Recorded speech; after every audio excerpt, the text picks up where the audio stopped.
sa family ko. Binyar family, kila Tita Sally. And family, kila Tito Ed, kila Tito Boy. Tita Ebel.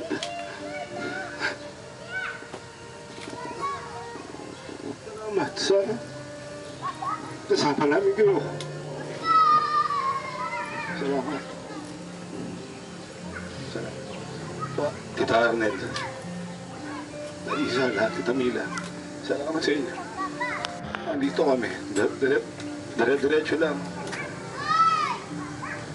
Keeping our faith. Kahit wala si Mama at si Papa. Salamat po sa inyo lahat na narito. At salamat din yung mga gusto sanang sumama na hindi nakasama.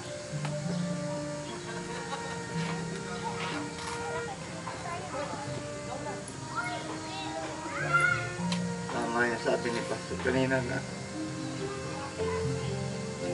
malungkot. Ay, hirap tanggapin. Totoo po yun. Kasi matagal natin siyang kasama. Yung mga mahal mo sa buhay, matagal mo kasama. Kaya pag biglang nawala, parang mahirap tanggapin. Normal po yan. Kultura po ng tao, ganun po talaga tayo.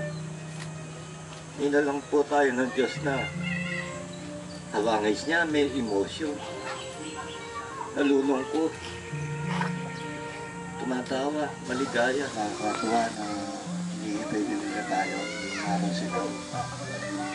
So, kung mga naging banding natin dito bilang mga nakasama sa pamilya, ganun din mga mararanasan natin sa langit.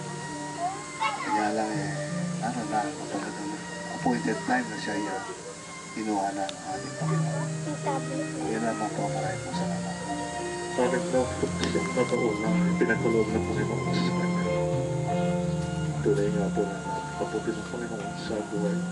At ang tangi lang po namin magagawa na magkakapatid ay i-comfort ng kanilang mga anak na tatayo kami bilang mga pangalawa nilang mga magulang. So, yun po ang amin po responsibilidad ngayon ng magkakapatid. Sa Diyos lang po ang kapurihan.